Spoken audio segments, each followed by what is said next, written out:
தினந்தோறும் வீட்டு வாயிலே காலையில எழுந்த உடனே என்ன பண்ணணும், வீட்டு வாசலை தெளிச்சு நல்லா பெருக்கி கூட்டி சுத்தம் பண்ணிட்டு அந்த இடத்துல, அதுவும் எப்படி தெளிக்கணும்னு சொல்றார், சாணம் கரைத்து தெளிக்க வேண்டும் சொல்றார். ஒரு சாணத்தினை கரைத்து தெளித்து அந்த இடத்திலே அரிசி மாவினால் கோலமிட வேண்டும் அப்படின்னு சொல்லியிருக்கான்னு சொன்னா, எதற்காக என்று சொன்னால் அந்த இடத்திலே தெய்வீக சாநித்தியம் வந்து சேர வேண்டும் என்பதற்காகத்தான்.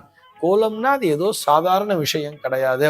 எதுக்காக சாணம் தெளிக்கணும்னு சொன்னா, அந்த இடத்திலே தெய்வீக சாநித்தியம் வந்து சேர வேண்டும் என்று சொன்னால் அந்த இடமானது பரிபூரண சுத்தமாக இருக்க வேண்டும் அல்லவா. இந்த பசுமாட்டினுடைய சாணம் என்பது சுத்தத்தை குறிக்கிறது. சாதாரணமா நம்ம வீட்டுல ஏதோ ஒரு தீட்டு வந்தால் கூட என்ன பண்ணுவா, ஒரு ஆச்சோச்சம் வந்தா கூட அது போற நாள் அன்னைக்கு வீட்டுல வாங்கி கோமியம் தெளிப்பா தெரியுமா. கோமியம் தெளிச்சா தீட்டு போயிடும் சொல்றா இல்லையா. அதே போலத்தான் எந்த விதமான தீட்டுகளும் அண்டக்கூடாது. ஏனென்றால் இறைவனுடைய சாநித்தியம் அந்த இல்லத்திற்கு வந்து சேர வேண்டும். அதை ஈர்க்கின்ற விதமாகத்தான் அந்த இடத்திலே கோலமிடப்படுகிறது.